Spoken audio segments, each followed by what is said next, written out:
I'm Dr. Jordan B. Peterson. Clean up your damn room. Stand up straight with your shoulders back and listen to the Patrick Coffin Show. Welcome to the show. This is a do-over. There was some sound quality issues with the previous iteration of this conversation, and to honor my audience and the quality to which they've become accustomed, I want to do this interview again. And the subject matter is it's very grave, and if it was a little more lighthearted, I would cite The Sound of Music by saying, how do you solve a problem like Pope Francis? We're going to talk about the last 6 years and the increasing confusion and what has been called weaponized ambiguity with the author of The Dictator Pope, the pen name being Marcantonio Colonna, right here on the Patrick Coffin Show. Don't miss it. If you've heard the first one, don't miss the second one, because we're going to hit a lot of the topics we weren't able to in the first go-round. Be right back.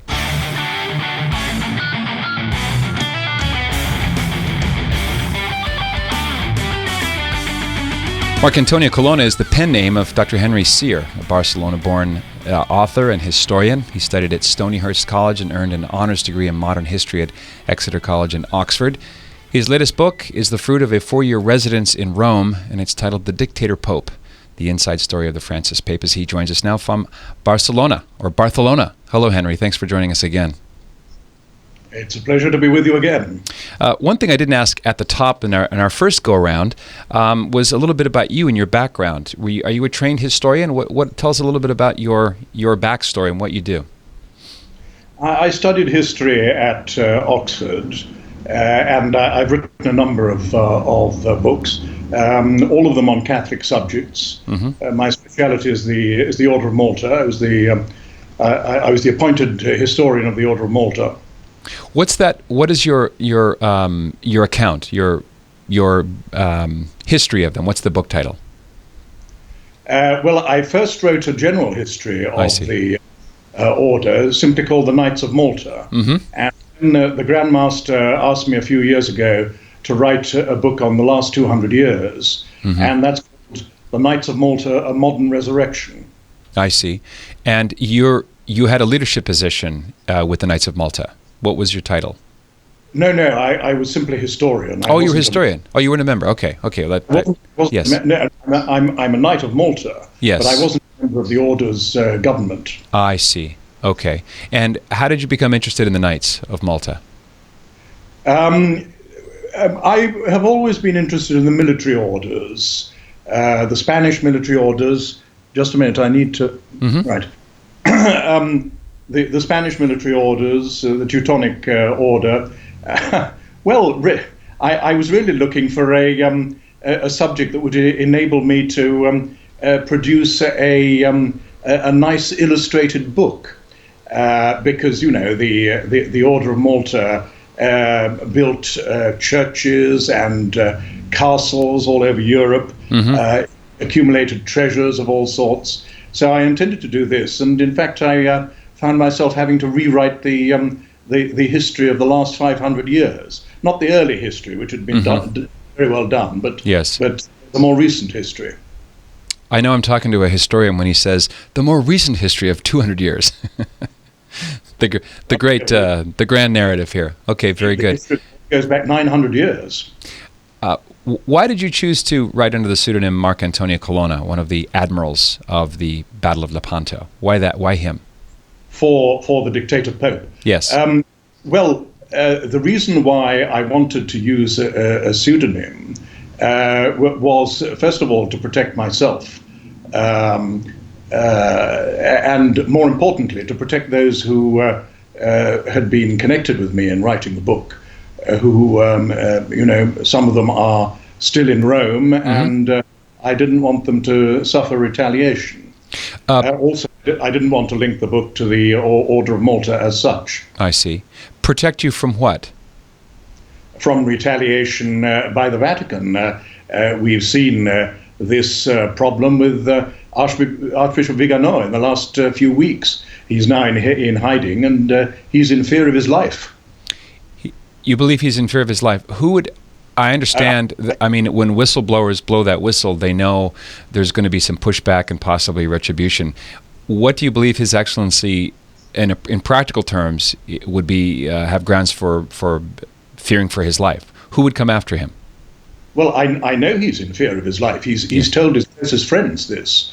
Now, whether this is justified, I don't know. What I can say is that last year, the Auditor General of the Vatican, Libero Milone, was dismissed in extremely unpleasant circumstances. The Vatican police broke into his office, spoke to him extremely violently, shouted at him, confiscated his computers, etc., broke into his files, and he was ordered to sign a letter of resignation or be arrested immediately. Well, this is the way the Vatican Security Service operates. Whether they go to the extent of assassination, I'm not prepared to say, but Archbishop Viganò is closer to the Vatican than I am. It's very difficult to imagine a scenario in which someone like Archbishop Viganò, whose reputation has been validated and affirmed by, at least here in America, by the very solid, reliable Orthodox Catholic leaders. They all say, they worked with him or for him. They've seen him operate for decades. He's a straight shooter. He's not a careerist. I mean, the man is 77. There's no carrots for him, only sticks. But I can't imagine this happening under John Paul II or any previous pontiff. This sort of, I don't want to say the word police state, but the way you're describing it and lay it out in the book, it smells that way. Well, that's the case. The fact is, we've gone back 500 years to the age of the Borgias. Does that give you hope that we've had a passel of mercifully few bad popes, and that the promises of Jesus Christ to be with the Church were not given in vain, and that the papacy is going to survive any particular bad pope or series of bad popes? Is that a source of hope for you? Oh, it certainly is. I'd be very much surprised if we have a pope like Francis to follow him. What I'm expecting is that there will be a complete reaction on the part of the cardinals, and that we will have a genuine reformer as pope, and one who is a true spiritual leader and not a ruthless politician as Francis is. Did someone blow your cover? Why were you what were the circumstances in which your true identity was revealed? No, Regnery, when I was having the print edition published in America, Regnery always told me that they would require to give my true name, and it was simply released to Amazon by Regnery. I see, as by your real name. My real name, yes. What was the reaction on the part of the Knights of Columbus leadership when it was found out who you were? The Knights of Malta. I'm sorry, Yes, Freudian slip. Knights of Malta, my apologies. A very different organization. I thought that they'd already suspected pretty strongly who I was, but it took them completely by surprise. But the immediate reaction was that I was suspended as a knight, and they're now proceeding against me with a view to expelling me from the order. Now, you can understand this because the man in charge of the order is the Grand Chancellor, Baron Berzelager, and he was put back in charge by Pope Francis when he turned the previous Grand Master out, Matthew Festing.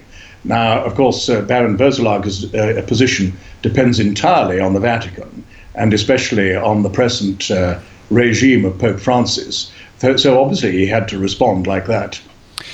Can you tell us, because I'd like to start with the Knights of Malta regarding the thesis of your book, what happened with the replacement of leadership and then it was sort of a down, back down?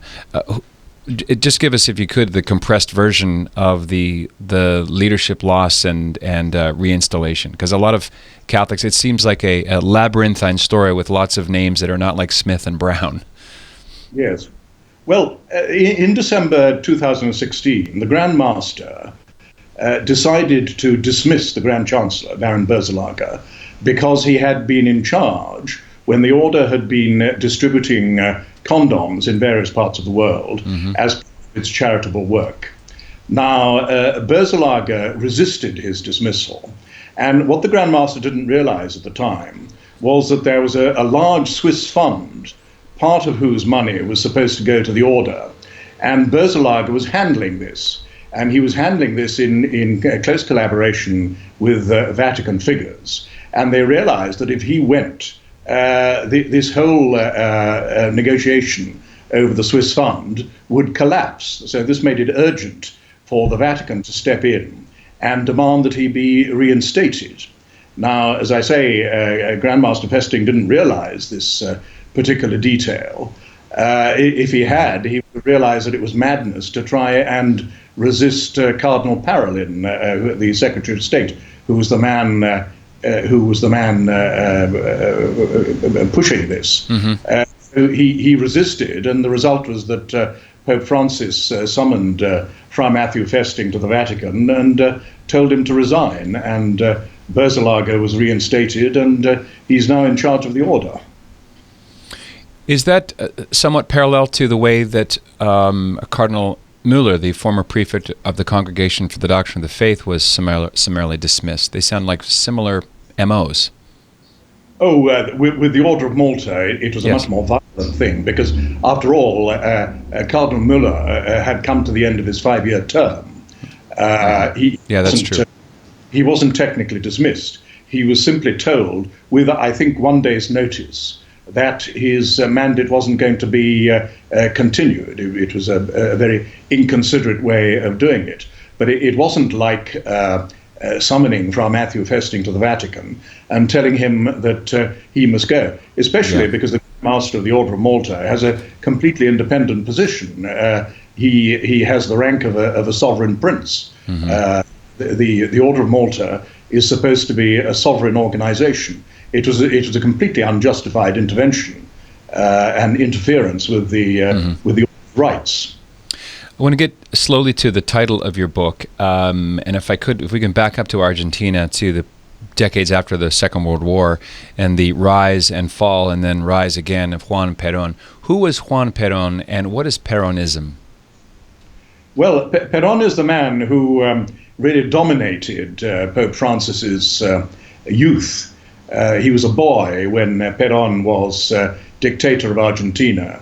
Perón became dictator just after the Second World War, when Argentina was in a very bad economic situation, and he was a completely unique figure in Argentinian politics, and you could say in the politics of most countries. He was a total opportunist. He started as a right-wing dictator, and then when he quarreled with the Pope, he became left-wing and extremely anti-clerical. Good.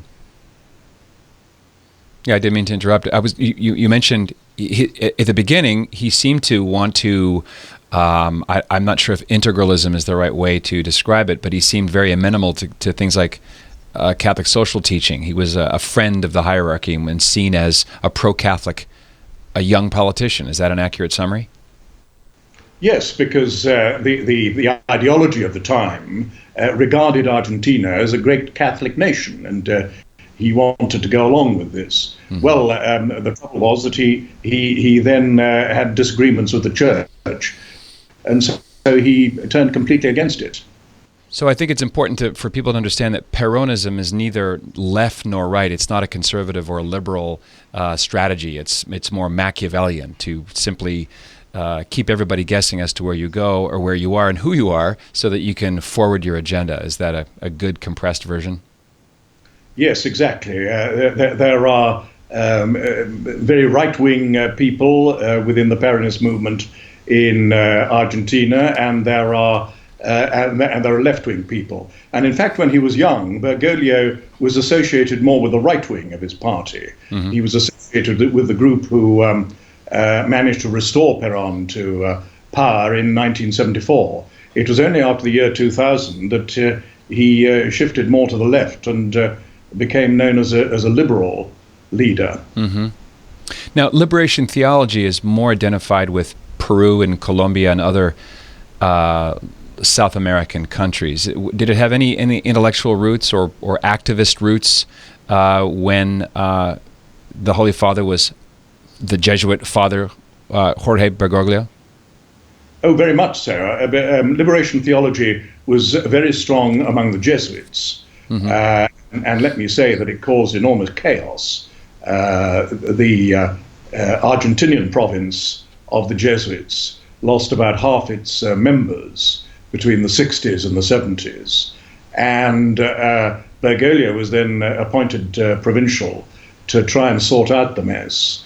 And he was not on the side of liberation theology at all. He was more on the side of what is called the theology of the people, which is a more, I suppose you could say, a more lower middle class movement. Because, strangely enough, liberation theology, especially in Argentina, and I think in other parts of Latin America, is a movement of rather sort of upper middle class intellectuals, which is why it was so powerful among the Jesuits. But Bergoglio rather distanced himself from that.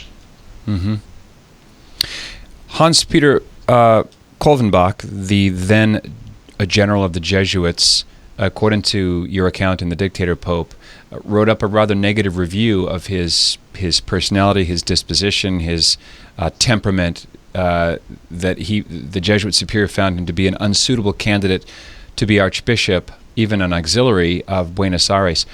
What was that sourced from, Henry? Where did that come from, and what happened to that document?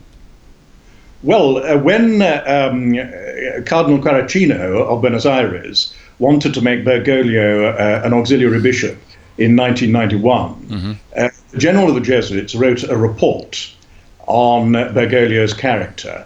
He said he was unsuitable, he lacked psychological balance, he accused him of a number of defects, including disobedience under a mask of humility. So he wasn't prepared to support this at all. The report was distributed to members of the Congregation for Bishops, the people who were supposed to approve this appointment. So quite a lot of copies were distributed. The official copy in the archives of the Jesuits mysteriously disappeared from the archives after Bergoglio became Pope. But there are one or two copies still in existence. There's a number of cases that are now coming to light about how then Archbishop Bergoglio handled homosexual predator priests. One of the high-profile ones is Father Julio Grassi, Grassi. I find it very hard to believe that the voting cardinals knew very much about the backdrop of the candidate that they successfully got into the chair of Peter. Do you believe that there's evidence that there's some voters' remorse on the part of the cardinals in light of what we're now finding out about the Buenos Aires era? Well, of course there is, because of Viganò's revelations. It's been made pretty clear that Bergoglio did not have a clean record at all over this business of clerical sexual abuse. It wasn't known at the time, but there are cases in Argentina where he failed to act, which is very typical of him, because he's failed to act in cases of financial misbehavior as well. From the point of view of being a reformer who would solve the terrible problem of clerical sexual abuse in the Catholic Church, he wasn't the right man at all. Are you saying that because of the lots of talk, no particular action, even under Cardinal Sean O'Malley? Some of the members of this commission to crack down on this have quit, saying this is all talk, no action? Yes, and other people have said this before. In Italy, Pope Francis has actually reinstated a priest who'd been degraded from the priesthood under Pope Benedict for sexually molesting boys. And this has been his habit throughout his career. And we've seen from what Archbishop Viganò said that whereas Cardinal McCarrick had been disciplined by Pope Benedict for his behavior, Pope Francis, the moment he was elected, restored McCarrick to favor and used him as one of his principal advisors on episcopal appointments in America. If not roving international ambassador, right? Like to places like China. That too, yes. And I just thought of this the other day, Henry, the connection between McCarrick's ambassadorship, however, unofficial, and the decision by Pope Francis to side with the Patriotic People's Church, the communist wing of the church. Of course, it's not even a part of the church. But now it seems that Chinese bishops no longer have say over who's a successor of the apostles. I mean, this is intolerable. Yes, this is a completely different scandal. And I think just today, Cardinal Zen, the Chinese leader, who is a strong defender of Catholic truth, has said that Pope Francis ought to resign because what Pope Francis seems to have done. And I think the Secretary of State, Cardinal Parolin, is probably most to blame over this. They seem to be planning to hand over control of the Catholic Church in China to an atheistic government. I don't know if it was Catholic News Service or Zenit or another outlet reported that Cardinal Zen could not get a private meeting with the Holy Father. He had to wait and sit with the public in a general audience on Wednesday. Did you hear that? No, I hadn't heard that, but it is typical. Pope Francis simply refuses to meet anybody who would be inconvenient to him. Well, the pop star Bono of the band U2, who's now famously pro-homosexual marriage and pro-abortion, he gets a meeting. Sting, Leonardo DiCaprio, Katy Perry. There's a long string, Lady Gaga, a long string of celebrities who are happy to meet for a paparazzi photo op. This is the thing that ordinary Catholics find vexing, that people such as the Dubia cardinals will have to wait until crack of doom before they get a meeting. Yes, this is why I say anybody who's inconvenient to him, because the people you've mentioned are very convenient to Pope Francis from the point of view of his popularity with the secular media. But people who are concerned with important issues in the church, such as Cardinal Zen, mm-hmm. or the media, so the Dubia cardinals, no, he won't meet them. Yeah, I hate that you had to write the book. I hate that, I'm wincing my way through this papacy. It's a very dizzying time to be a Catholic follower of Jesus Christ, because you want your Pope to be a winner. You want to back a fast-running thoroughbred. You want to look with pride at the decisions that come from Rome. And it just seems, at this point, 6 years in, that the Francis effect is a synonym for lack of interest in the Catholic faith and people dwindling away. There are 6 times more people in America leave the Catholic Church each year than enter. So if that's the Francis effect, I'll pass. Yes, as we've been saying already, the Francis effect is entirely to do with the liberal media. The Catholic Church is not impressed with him at all. It's interesting if you compare the crowd sizes. Let's say John Paul II or Benedict XVI. I've been to several public events from both those previous pontiffs, and swelling crowds. To the horizon. Both popes despised by the mainstream media. It's almost like that relationship has been inverted, where the crowds are small, but the media love, and almost like the Pope's their mascot. Yes, does that obviously, make sense? When you have the media who hate the church and want it to fail, it is natural that they should applaud a Pope who's taking it in precisely that direction. On the other hand, the Catholic faithful are looking for a spiritual leader, and unfortunately, with the present Pope, we haven't got one. Did you select from several different title ideas? Because I know your book's been criticized by some as a little harsh. The Dictator Pope. The title. Yes. I chose that title for the Kindle edition, which appeared in November 2017. Mm-hmm. We discussed with Regnery whether we should change the title, precisely for the reason you say, and we decided to stick with it. We couldn't think of any better title. How many languages now does it appear in? Well, the Italian edition came out first, the first Kindle edition, and it will be published as a printed edition in the next few days in Italy.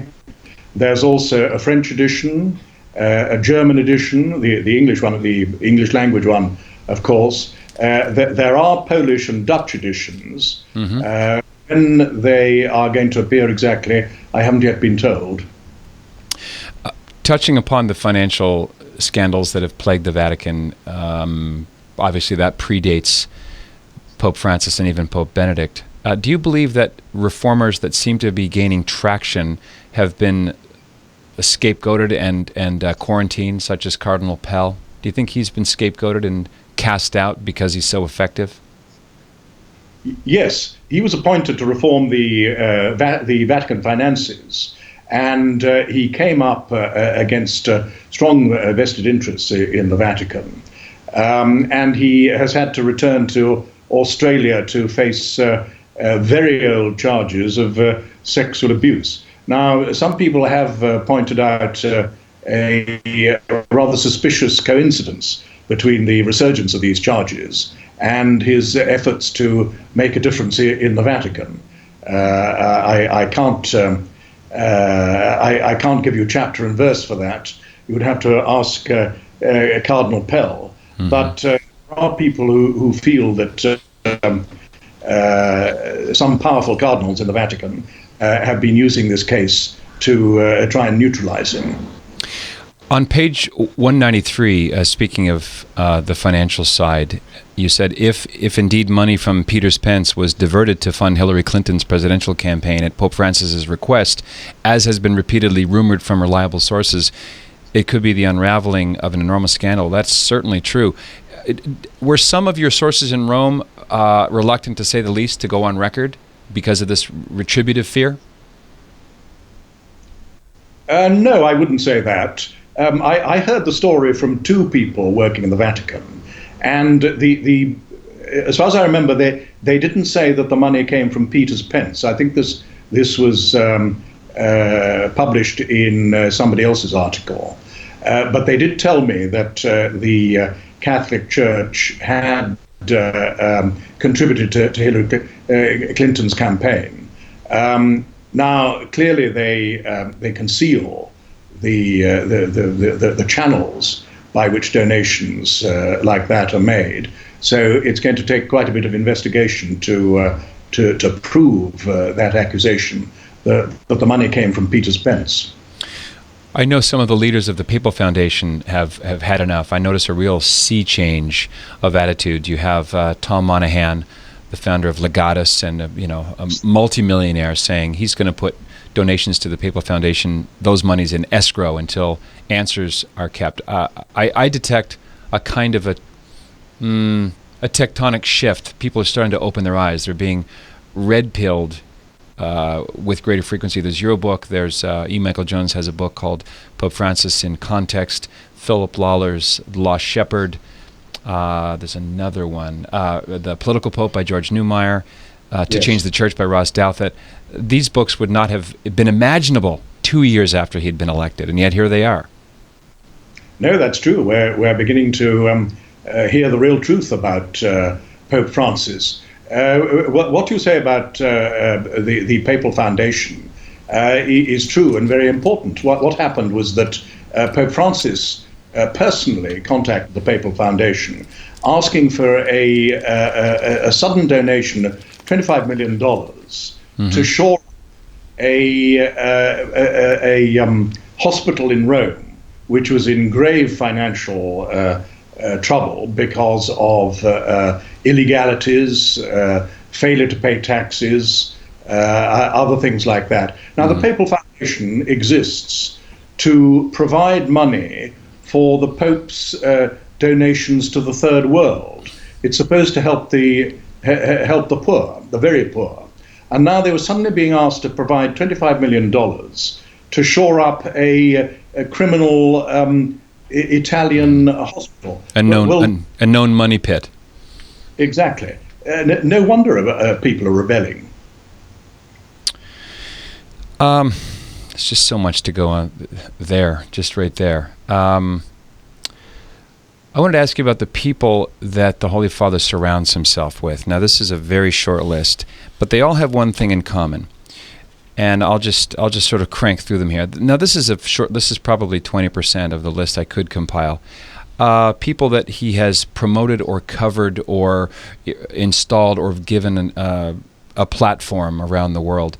Father James Martin, Cardinal Coco Palmerio's assistant, Monsignor Luigi Capozzi, Father Thomas Rosica, Cardinals Joe Tobin, Blaise Supich, Bishop Robert McElroy, Cardinal Kevin Farrell, Cardinal Maradiaga, the Vice Pope, Archbishop Tucho Fernandez, author of Heal Me With Your Mouth, Monsignor Batista Rica, who gave us the context, Who Am I to Judge Him? Of course, Uncle Ted, Archbishop former Cardinal McCarrick, Archbishop Vincenzo Paglia, Cardinal Wuerl. All of these men are notably pro-LGTB. They're publicly, this is part of their brand.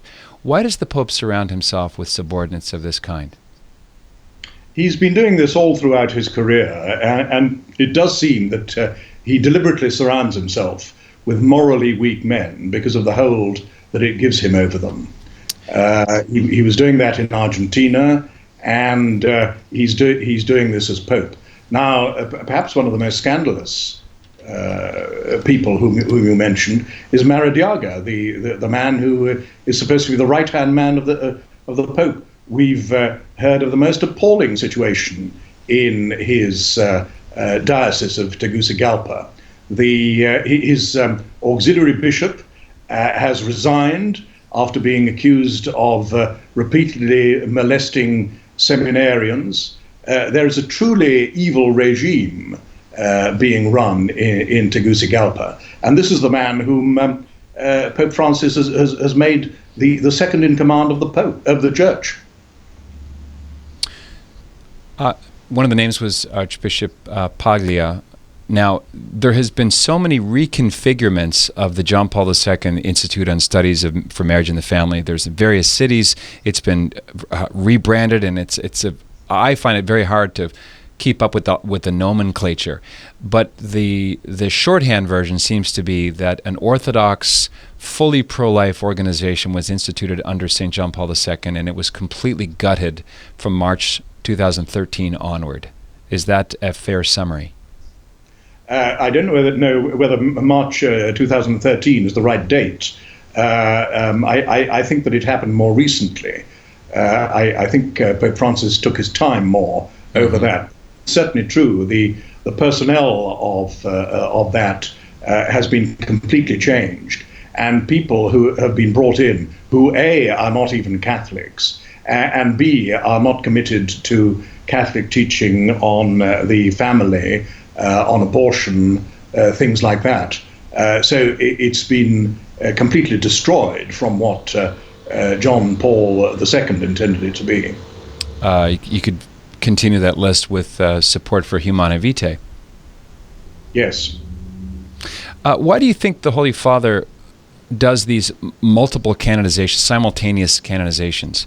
On October 14th, he will canonize Blessed Paul VI and Blessed Oscar Romero. A few years ago, he canonized John Paul II and John the 23rd. That struck me as bizarre. Two, towering figures, each in their very different ways. But I found it odd that they were kind of smashed together in one event. Does that compute with you? I mean, have you ever pondered this? I didn't know that was the case. I thought John the 23rd was canonized at the same time as Pope Pius IX. No, John Paul II. Yeah, no, JP2 and John the 23rd the same day. A lot of people were sort of upset with that, wondering what that was. Yeah, Pio Nono, as it was a different story, and I think he's blessed. I don't know if he's canonized, but anyway, sometimes you can look at someone's priorities by the way they set things up. Sorry, you were saying? In that case, I've got things wrong, but I thought that John the 23rd was canonized at the same time as Pius IX. I will put it in the notes at patrickcoffin.media. What do you say to people? And I'm sure you've been attacked by your critics on social media and probably elsewhere, that you're just a Francis hater. You're a shill for a National Enquirer style sensationalism. That you simply don't like the man. How do you respond to that? Well, my response to Pope Francis at the beginning was entirely neutral. I thought that it was necessary to wait and see what sort of a pope he would prove to be. But what moved me to write that book was the facts. The way that Francis has been governing the church. Now, I might like Francis personally, or I might dislike him. But the important thing is to point out the way Pope Francis has been governing the church. Was there an inciting incident that led you to conclude you had to write this down and give some kind of account? Or was it a slow, drop by drop, a series of events that were troubling enough that you thought, well, this is a book and someone has to write it, so it's going to be me? Well, I was living in Rome for 4 years from the beginning of Francis's pontificate. And for the first 2 years, it wasn't clear in what direction Pope Francis was going to go. Mm-hmm. But we began to hear some rather disturbing things. There was the case of the synods on the family and the way that they were manipulated. There was the treatment of the Franciscans of the Immaculate. Now, what was decisive for me was the treatment of the Order of Malta. First of all, because it was another outrage from the legal point of view and from the point of view of Catholic teaching, but also because it was what enabled me to give up my job as historian of the order and devote myself to writing the book. Mm-hmm. I want to close with a reference to a previous interview that I did with, he's a Bishop Emeritus of Corpus Christi. His name is Bishop René Henry Gracida. And Bishop Gracida, along with Bishop Fillet, although he's the Society of Pius X, Bishop Gracida is the only high-profile American, certainly I think maybe in the world, who has a thesis about the St. Gallen group, the St. Gallen Mafia group of Cardinal Gottfried Daniels, who was personally selected to be standing behind Pope Francis when he walked onto the loggia when he was first revealed back in March 2013. That's disturbing enough. You can find out why in my show notes at patrickcoffin.media. And also, what's my train of thought there? Yes, so the St. Gallen group, Cormac Murphy O'Connor, Karl Lehmann of Germany, Cardinal Martini, and a handful of like-minded, I would call them aging, my nickname for them is aging boomer liberals, very much wishing for the spirit of Vatican II, whatever that is, wanting to set the clock back into the enthusiasms of the 60s and 70s.